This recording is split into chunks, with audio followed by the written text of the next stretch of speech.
परमेश्वर ने आदम को लेकर अदन के बगीचा में रख दिया ताकि वहां पर काम करे, उस अदन के बगीचा में परिश्रम करे, उस अदन के बगीचा की रक्षा करे।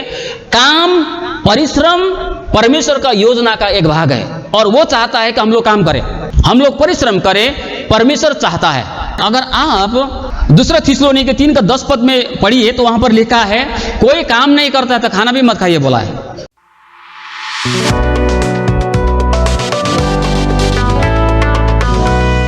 जय मसीह सभी को। तो आज का हमारा लेक्शनरी में जो विषय है वो विषय क्या है, कोई बताएगा? उसके राज्य का कभी अंत न होगा। उस बात को आज हम लोगों ने चारों खंड में पढ़ा और अंतिम जो सुसमाचार के पाठ हम लोगों ने पढ़ा उसमें यहाँ पर बताया गया है लेक्शनरी में, जो अनंत काल तक बना रहेगा उसके लिए काम करना, परिश्रम करना। जो अनंत काल तक रहेगा उसके लिए काम करना, उसके लिए परिश्रम करना, उसके लिए खुद को समर्पण करना। ये विषय आज का चौथा बाइबल पाठ में हम लोगों ने पाठ किया, सुसमाचार यूहन्ना। और उसमें क्या पढ़ा हम लोगों ने, एक बार फिर से, छोटा है इसलिए मैं दोबारा आपके बीच में पढ़ना चाहता हूं। सुसमाचार यूहन्ना 6 अध्याय 26 से लेकर 35। यीशु ने उन्हें उत्तर दिया, मैं तुमसे सच सच कहता हूं कि तुम मुझे इसलिए नहीं ढूंढते हो कि तुमने आश्चर्य कर्म देखे, परंतु इसलिए कि तुम रोटियां खाकर तृप्त हुए। नेपाली में अघम जेल खाको ले। नाशवान भोजन के लिए परिश्रम न करो, परंतु उस भोजन के लिए जो अनंत जीवन तक ठहरता है, जिसे मनुष्य का पुत्र तुम्हें देगा, क्योंकि पिता अर्थात परमेश्वर ने उसी पर छाप लगाई है। उन्होंने उससे कहा, परमेश्वर के कार्य करने के लिए हम क्या करें? यीशु ने उन्हें उत्तर दिया, परमेश्वर का कार्य यह है कि तुम उस पर जिसे उसने भेजा है विश्वास करो। तब उन्होंने उससे कहा, फिर तो कौन सा चिन्ह दिखाता है कि हम उसे देखकर तेरा विश्वास करें? तू कौन सा काम दिखाता है? हमारे बाप दादों ने जंगल में मन्ना खाया, जैसा लिखा है, उसने उन्हें खाने के लिए स्वर्ग से रोटी दी। यीशु ने उनसे कहा, मैं तुमसे सच सच कहता हूं कि मूसा ने तुम्हें वो रोटी स्वर्ग से न दी, परंतु मेरे पिता ने तुम्हें सच्ची रोटी स्वर्ग से देता है, क्योंकि परमेश्वर की रोटी वही है जो स्वर्ग से उतरकर जगत को जीवन देती है। तब उन्होंने उससे कहा, हे प्रभु, यह रोटी हमें सर्वदा दिया कर। यीशु ने उनसे कहा, जीवन की रोटी मैं हूं, जो मेरे पास आता है वह कभी भूखा न होगा, और जो मुझ पर विश्वास करता है वह कभी प्यासा न होगा। इसका जो कहानी है, इसको समझने के लिए हमको बीच से पढ़ने से समझ में नहीं आएगा, ये बीच का भाग है। तो इस कहानी को समझने के लिए हमको यूहन्ना सुसमाचार 6 अध्याय का 1 पद से ही हमको पढ़ना पड़ेगा। ठीक है, अभी देखिए संक्षिप्त में आपको बताऊंगा। तो यहां पर एक भीड़ है, ये भीड़ यीशु को खोजते खोजते, यीशु को ढूंढते ढूंढते कफरनहूम नामक एक जगह पर ये भीड़ पहुंचती है। और वहां पर जाके जब ये भीड़ यीशु को दिखाई देता है तो ये भीड़ के लोग यीशु को पूछता है, अरे रब्बी, अरे गुरु, आप यहां कब आए? तो ये प्रश्न का उत्तर में प्रभु कहने के बजाय, अरे मैं तो रात को ही आया, मैं तो सुबह को ही आया, मैं तो शाम को ही आया, मैं तो पानी में चल के आया, ये कह के उत्तर देने के बजाय प्रभु यीशु यहाँ पर क्या कहता है, तुम लोग, मुझे पता है तुम लोग मुझे क्यों ढूंढते हो। तुम मुझे इसलिए नहीं ढूंढते हो कि तुमने चिन्ह देखे, तुमने मुझे, मैंने जो चिन्ह चमत्कार किया, जो चिन्ह की कार्य किया, वो देखकर तुमने मुझे तुम मुझे नहीं ढूंढ रहे हो, लेकिन तुम मुझे इसलिए ढूंढ रहे हो क्योंकि तुमने पेट भर खाया है। पेट भर तुम्हें भोजन मिलने के कारण तुम मुझे ढूंढ रहे हो, मुझे पता है। लेकिन मैं तुमको कह रहा हूं, नाश होने वाले भोजन के लिए तुम परिश्रम मत करो, लेकिन उस भोजन के लिए परिश्रम करो जो अनंत काल तक ठहरता है, जो अनंत काल तक रहेगा। उसके लिए तुम्हें मेहनत करना है, उसके लिए तुम्हें परिश्रम करना है, क्योंकि परमेश्वर ने उसी पर अपनी छाप लगाई है। वो अंत में निष्कर्ष में आता है कि मैं जीवन की रोटी हूं। मैं जीवन की रोटी हूं। वे लोग खाया मर गए। वो एक भोजन था, नाशवान भोजन था, लेकिन असली में जीवन की रोटी मैं हूं। अब मैं आपको बताता हूं, ये भीड़ जो है, इस घटना को समझने के लिए जब हम 6 अध्याय का 1 पद को पढ़ते हैं, तो ये भीड़ जब यीशु के पास में आता है तो यीशु उस भीड़ को देखता है। उस भीड़ के विषय में यहां पर अगर आप 6 अध्याय का अगर आप पढ़ेंगे तो यहां पर लिखता है एक जगह में 10 पद में, 10 पद को पढ़ेंगे तो उस भीड़ की संख्या सिर्फ पुरुष लोग 5000 था। यहां पर सिर्फ पुरुष लोग बताया है। जो पुरुष लोग है वो लोग 5000 बोला है। अब वहां पर निश्चय ही औरत लोग भी थी, बच्चे लोग भी थे, तो मेरा अनुमान से कम 12-15 हजार लोग यहां पर। तो प्रभु यीशु मसीह जब उसको भीड़ को देखता है, उस भीड़ को देखता है, तो वो दया से भर जाता है और चेलों को बोलता है कि इन लोग को तो कुछ खाना देना है। चेले लोग बोलते हैं, अरे प्रभु, हम लोग ऐसा निर्जन स्थान में, ऐसे खाली स्थान पर है और ये लोग तो सिर्फ पुरुष ही 5000 लोग हैं। अगर हमारे हिसाब में कहने से 12 से लेकर 15,000 लोग यहां पर है, तो इन लोगों के लिए तो 200 दिनार खर्च करके भी, खाना लाने से भी नहीं पहुंचेगा ये भीड़ के लिए। तो प्रभु ने क्या बोला, इनको तो खिलाना है, इनको तो ऐसे ही हम लोग विदा नहीं कर सकते। तो वहां पर एक चेला बोलता है, अंद्रियास बोलता है, क्या बोलता है, अंद्रियास ने उसे कहा 8 पद, यहां एक लड़का के पास जौ की 5 रोटी और 2 मछलियां हैं, परंतु इतने लोगों के लिए ये क्या है। तो अंद्रियास बोलता है, प्रभु, लेकिन यहां पर एक लड़का, एक बच्चा है जिसके पास में 5 रोटी 2 मछली है।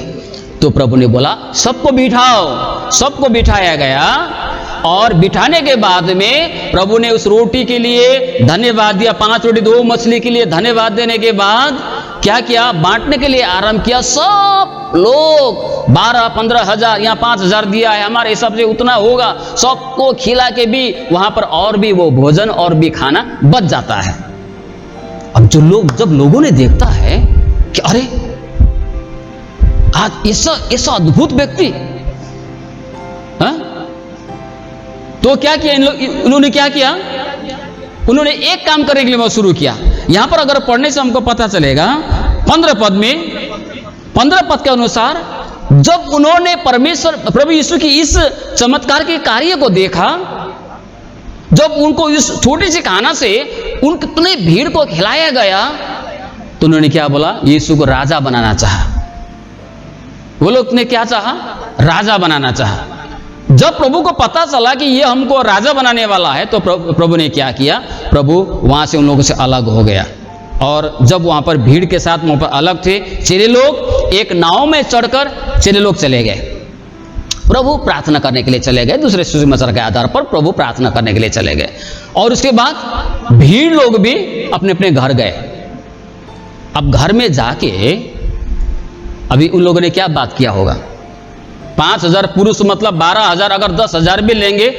अभी सिंघाने का पूरा लोग एक जगह में जाता है और वहां पर कुछ चमत्कार देखेगा, तो गांव में कैसा होगा उस दिन, उस शाम को सब लोग बात करेगा ना, इधर भी, अरे बाप रे आज तो ऐसा चमत्कार देखा, वो भी बोलेगा, अरे बाप रे आज तो ऐसा व्यक्ति मिला, 5 रोटी 2 मछली से पूरा सिंघाने के लोगों को खिला दिया। हल्ला होगा कि नहीं होगा, उन लोग का रात भर बातचीत किया होगा, शायद ऐसा चमत्कार जिंदगी में नहीं देखा था, इसलिए तो राजा बनाना चाहिए यीशु को। सब लोग रास्ते में निकल कर सब लोग बात कर रहे हैं, देखा बाप ऐसा व्यक्ति कोई कभी हम लोगों ने देखा नहीं। अब दूसरे दिन जब वो लोग इतना सारा बात करने के बाद में, दूसरे दिन लिखा है यहां पर, आप 22 पद में देखिए, दूसरे दिन फिर वो भीड़ यीशु को खोजते खोजते खोजते वो झील के किनारे पहुंचता है। अब जब झील के किनारे पहुंचता है तो वहां जो एक ही नाव थी, पहला यहां पर लिखा है एक ही नाव थी, और उनको पता है वो नाव में तो चेले चढ़ के चले गए थे कफरनहूम झील के उस पार, लेकिन उस नाव में तो प्रभु नहीं गया था, प्रभु तो इधर ही होगा बोल के पूरा खोज रहा है वो लोग। भीड़ खोजते खोजते खोजते इधर ढूंढता है, उधर ढूंढता है यीशु को, अंत में क्या, वो झील का किनार होके वो लोग भी कफरनहूम पहुंचता है। जब वहां पहुंचता है तो वहां पर तो यीशु है चेला के, सब यीशु चेले सब बैठे हैं। तो उस वक्त में ये प्रश्न करता है, अरे प्रभु, अरे रब्बी, आप तो कब आए? आप तो उधर ही था, चेले के साथ में तो आप तो नहीं आए थे। हम लोग तो सोच रहे थे आप तो उधर ही हो गए, इसलिए हम उधर खोज रहे थे आपको, लेकिन आप तो यहां आ चुके, कब आए आप?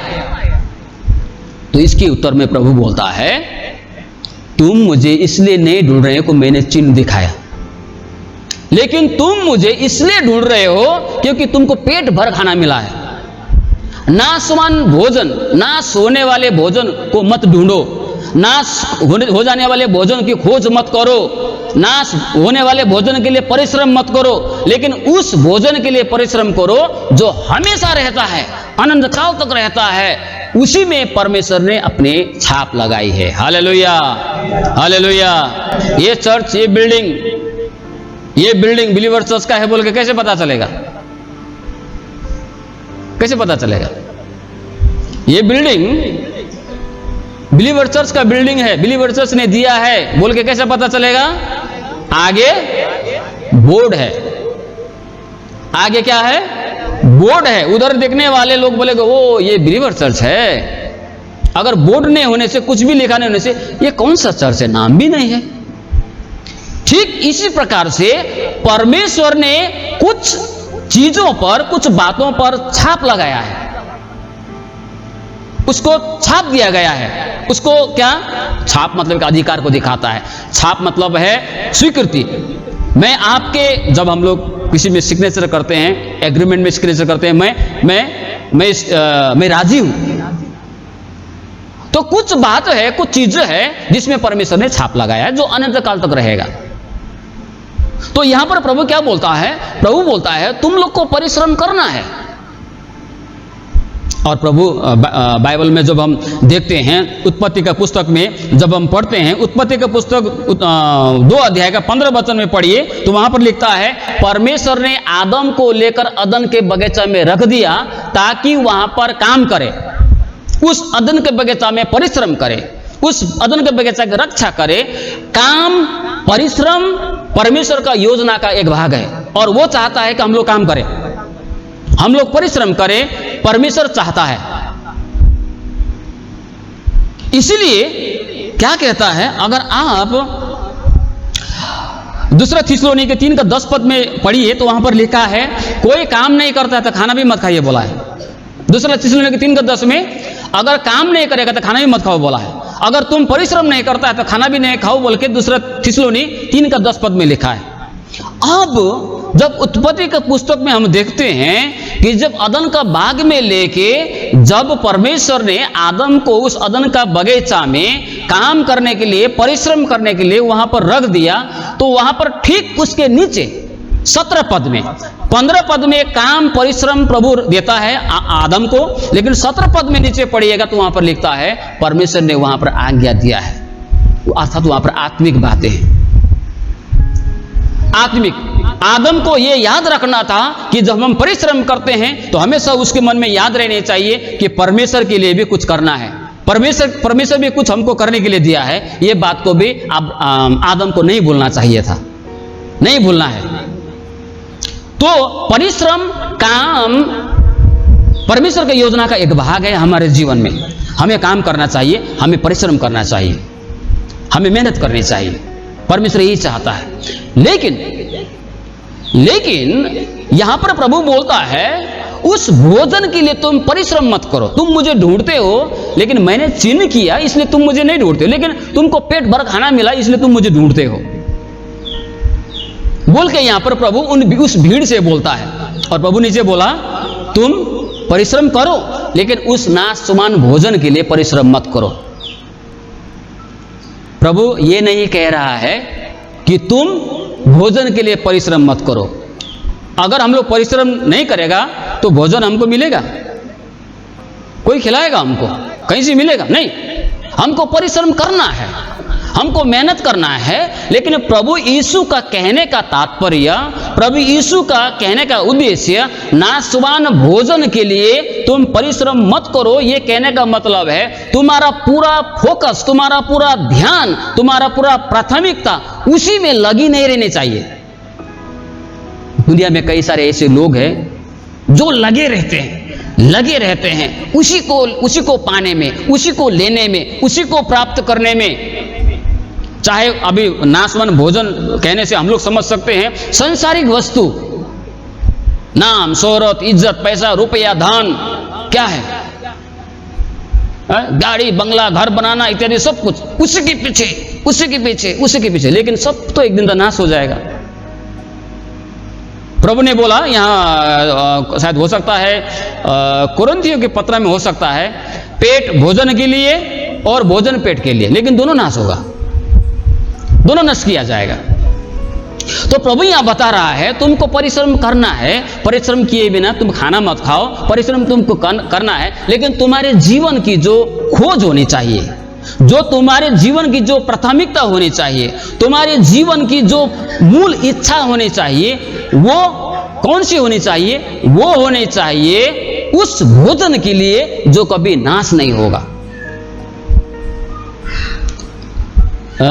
कभी कभी क्या होता है ना, हम लोग का जीवन में परमेश्वर हमको कुछ देना चाहता है और देता भी है, दिया भी है, लेकिन इस भीड़ के द्वारा मैं आपको एक बात बताता हूं।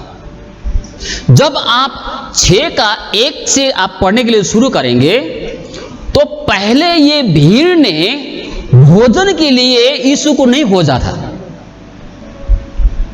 लिखा है 6 अध्याय के 1 पद में, यहां पर पढ़िए, इन बातों के बाद यीशु गलील की झील अर्थात तिब्रियस के झील के पार गया और एक बड़ी भीड़ उसके पीछे हो ली, क्योंकि वह चिन्ह वो बीमार पर दिखाता था, वे उनको देखते थे। इस पद में बताया गया है पहले यही भीड़ है, यही भीड़ यीशु को भोजन के लिए नहीं खोज रहा है। पहले क्या? पहले ये भीड़ यीशु को चिन्ह चमत्कार करते हुए देखने के कारण यीशु के पास में आए थे। किस लिए? जब प्रभु चमत्कार चिन्ह कार्य करता था ना, तो उस वक्त में ये चिन्ह देख के, ये प्रभु का चमत्कार का कार्य देख के ये लोग यीशु के पास में आए थे, ये भीड़ पहला। लेकिन बाद में जब उसी भीड़ को भोजन खिलाया गया तो अभी क्या हो गया? अभी यीशु के पास में आने का जो तरीका में वो बदलाव आ गया। पहले वही भीड़ यीशु के चिन्ह को देख के यीशु के पास में आए थे, अभी वही भीड़ भोजन के लिए आ रहे हैं। क्या के लिए? खाना के लिए आ रहे हैं। खाना पाएगा बोल के, खाना मिलेगा बोल के आया ये भीड़, पहले खाने के लिए नहीं आया था, है ना। इसलिए तो यहां पर 15 पद में क्या है, वो लोग राजा बनाना चाहता है प्रभु को। क्यों? अगर हमारे पास में ऐसा व्यक्ति होगा तो हमको काम भी नहीं करना पड़ेगा। इसलिए तो यहां पर एक जगह में क्या लिखा है, यहां भीड़ ने क्या बोला, यहां पर 34 पद में, तब भीड़ ने उससे कहा, हे प्रभु, ये रोटी हमें सर्वदा दिया कर। वो ऐसा रोटी चाहता था, वो है ना, परिश्रम कर रहा था परिश्रम ना करने के लिए।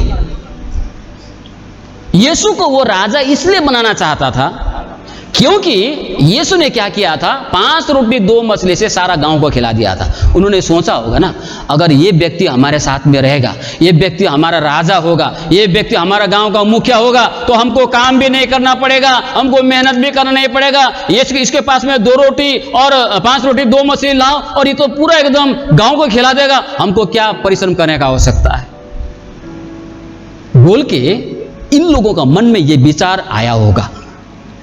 इसीलिए यीशु को राजा बनाना चाहता है। यहां पर अगर राजा बन गया तो पूरा गांव बैठो खाओ, बैठो खाओ, है ना। यीशु 2 रोटी लाओ बोल देगा, प्रार्थना कर देगा, सबके लिए होगा। 4 रोटी लाओ बोलेगा, सबके लिए प्रार्थना कर दे, खिला देगा।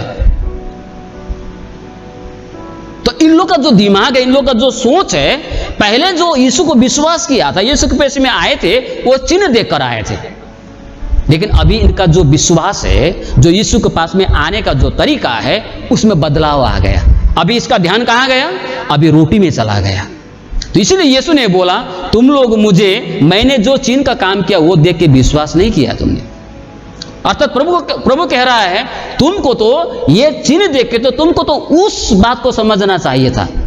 जंगल में इन लोग को पता है, जंगल में उसके बाप दादा ने स्वर्ग से मन्ना खाई, इस बात को, इतिहास को पता है, लेकिन उसका मतलब यीशु जो उस जगह में किया उसको समझ में नहीं आया। उसको आत्मिक आंख बंद हुआ जैसा है। वो काम देख के, यीशु ने जो 5 रोटी 2 मछली जो कार्य किया उसको देख के उन लोग को ये कहना चाहिए था, अरे जिस प्रकार परमेश्वर ने, यहोवा परमेश्वर ने हमारे पिता पुरखाओं को जंगल में स्वर्ग से मन्ना गिरा के उन लोग का पेट भर्ती किया था, इसी प्रकार देखिए तो इतना सारा भीड़ को यीशु ने क्या किया, इस निर्जन स्थान में, इस बालू का जगह में, इस जंगल में 5 रोटी 2 मछली से हमको खिलाया। ये तो अवश्य भी, ये तो परमेश्वर होगा, ये तो अवश्य ही परमेश्वर का रूप होगा बोल के विश्वास करने के जगह में यीशु को राजा बनाना चाहता है। और वहां पर जाके बोलता है, हे रब्बी आप कहां आए, कब आए? तो यीशु बोलता, तुम मुझे इसलिए नहीं ढूंढ रहे हो कि मैंने तुमको चिन्ह चमत्कार किए। तुमको तो चाहिए था मेरा चिन्ह को देख के मुझ पर विश्वास करना चाहिए था। मैं यीशु परमेश्वर के द्वारा भेजा गया, मैं परमेश्वर का पुत्र हूं, इस बात को विश्वास करना चाहिए था। लेकिन तुम मुझे इसलिए नहीं ढूंढते हो कि मैंने वो किया। लेकिन तुम लोग क्यों ढूंढ रहे हैं? खाने के लिए। तुमको खाना मिलेगा, तुमको रोटी मिलेगा, तुम पेट भर खाए, इसलिए तुम मुझको ढूंढते हो। तो प्रभु ने बोला, नाशवान जो वस्तु है उसके लिए तुम मेहनत मत करो। अगर मेहनत करना है तो उस भोजन के लिए मेहनत करो जो हमेशा रहेगा, हमेशा रहेगा। चिन्ह चमत्कार इसलिए किया है परमेश्वर प्रभु यीशु ने कई बार अपने चिन्ह चमत्कार का पुराने लोगों से तुलना भी किया है ना। जिस प्रकार मूसा ने जंगल में सर्प को सांप को खंबे में उठाया, उसी प्रकार मनुष्य के पुत्र को भी धरती से ऊपर उठना है। जिस प्रकार योना 3 दिन 3 रात मछली के पेट में रहा, उसी प्रकार मनुष्य के पुत्र भी उधर में नीचे रहना है, पृथ्वी के गर्भ में। ये चिन्ह की बात है। निकोदेमुस ने क्या बोला सुसमाचार योना 3 अध्याय में, हे प्रभु आप जो चिन्ह करते हैं, जो चिन्ह चमत्कार करते हैं, यदि परमेश्वर उस व्यक्ति के साथ में न हो तो वो व्यक्ति कभी भी नहीं कर सकेगा। निकोदेमुस बोलता है चिन्ह चमत्कार परमेश्वर का एक कार्य है। चिन्ह चमत्कार को देख के हमारे विश्वास परमेश्वर की ओर बढ़ने चाहिए, परमेश्वर को आदर करने चाहिए, हमारे मन में परमेश्वर के प्रति, प्रभु यीशु के प्रति सम्मान बढ़नी चाहिए इन चिन्ह चमत्कार, इन कार्यों को देखकर। लेकिन पहले जब हमने विश्वास किया तो हम लोग यीशु को क्या सोच के विश्वास किया, क्या सोच के हम लोग यीशु के पास में आए थे? ये भीड़ यीशु के द्वारा किए जाने वाले चमत्कार को देख के आया, लेकिन आज इसका मन परिवर्तन हो गया, इस भीड़ का सोचने का दृष्टिकोण परिवर्तन हो गया, इस भीड़ का भावना परिवर्तन हो गया। अब किसी समय में वो यीशु के चमत्कार चिन्ह को देख के वो यीशु के पास में आया था, आज वो भोजन के लिए यीशु के पास में आ रहे हैं। इसलिए प्रभु ने बोला तुम लोग नाशवान भोजन के लिए परिश्रम करते हो, लेकिन उस भोजन के लिए परिश्रम करो जो कभी नाश नहीं होगा। हालेलुया। और वो है परमेश्वर का वचन, वो है यीशु रूपी रोटी। सीधा शब्द में कहने से परमेश्वर का वचन जो भोजन है उसके लिए हमको परिश्रम करने चाहिए, जो कभी भी नाश नहीं होगा, कभी नष्ट नहीं होगा। परमेश्वर का वचन हमेशा, रोटी जो है आज आप खाइएगा, शाम को फिर आपको खाना पड़ेगा, खाया खत्म हो गया। लेकिन परमेश्वर का वचन आज आप खाएंगे तो वो वचन आपको 1 साल बाद में भी वो वचन आपको ताकत देगा। हालेलुया।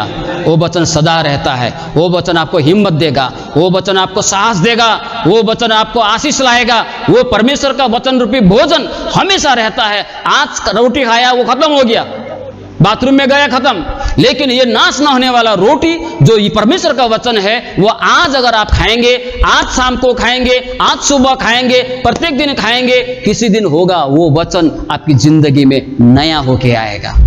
वो वचन कभी नाश नहीं होता है। इसीलिए परमेश्वर का वचन हमें ग्रहण करनी चाहिए, इसलिए परमेश्वर के वचन को सीखने चाहिए, परमेश्वर का वचन हमको पाठ करनी चाहिए। और प्रभु ने बोला वही भोजन के लिए तुम परिश्रम करो, वही भोजन के लिए तुमको मेहनत करना है। सुसमाचार लूका सुसमाचार एक प्रख्यात खंड को हम जब पढ़ते हैं, प्रख्यात खंड कौन सा है? 10 अध्याय 38 से 42, 2 बहनों का कहानी है, मार्था मरियम। मार्था भोजन बनाने में व्यस्त है, खाना बना रहे हैं, भोजन खिलाना है, ये करना है, वो करना है, हड़बड़ा गई, घबरा गई, गड़बड़ा गई। इधर यीशु के पास में आके बोलती है, हे प्रभु आपको कुछ चिंता नहीं, उधर में मैं खाना बनाने में अकेली हो गई और मेरा बहन यहाँ आपके शरण में बैठ के क्या कर रही है?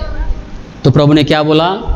मार्था तू बहुत चिंता करती है, तू बहुत घबराती है इस संसारी खाना के लिए, लेकिन मरियम ने उस भोजन को चुन लिया है जो कभी उससे छीना ना जाएगा। हालेलुया। मरियम ने उस चीज को चुना है जो मेरे द्वारा निकल रहा है, वो वचन सुन रही है मरियम, और वो भोजन कभी नाश नहीं होगा और उससे कभी छीना ना जाएगा। आज हमारा दृष्टिकोण, आज हमारा विचार, आज हमारा विश्वास प्रभु यीशु के प्रति कैसा है? किस प्रकार का है हमारा विश्वास? क्या हम सिर्फ सांसारिक वस्तुओं के लिए, सांसारिक चीजों को सिर्फ हम आधार बन के यीशु के पास में हम आ रहे हैं, चल रहे हैं, या परमेश्वर के कभी नाश न होने वाले भोजन के प्रति हमारा इच्छा, हमारा प्यास है ना, वो बढ़ रहा है? और इसी परमेश्वर के वचन पर परमेश्वर ने क्या कर दिया? छाप लगा दिया। छाप, उसमें अधिकार है, उसमें स्वीकृति है, और वही क्या, जब हम लेते हैं तो वो हमें आत्मिक रूप से हमें बल देता है, ताकत देता है। शारीरिक भोजन के लिए आप खाना खाइए, आपके शरीर में ताकत आता है, लेकिन वो ताकत नाश हो जाता है, आपका शरीर भी बर्बाद हो जाता है। लेकिन आत्मिक भोजन लेते हैं तो हम कभी नाश नहीं होंगे। वो अनंत काल तक हमें क्या करता है? हमें जीवन प्रदान करता है। वो वचन हमें सामर्थ प्रदान करता है, वो वचन हमें बचाता है। यही बात जो है यहाँ पर प्रभु यीशु मसीह इस भीड़ को कह रहा है। इसलिए प्रियो, 2 बातें मैंने आपको बताई विशेष करके। पहली बात जो है वो है, इस भीड़ ने, मैंने आपको बताया, कभी कभी इसलिए प्रभु हमको नहीं देता है। कभी कभी प्रभु हमको जो हमको चाहिए वो नहीं देता है। हमको पैसा चाहिए, नहीं देता है। हमको और भी कुछ चाहिए, प्रभु नहीं देता है।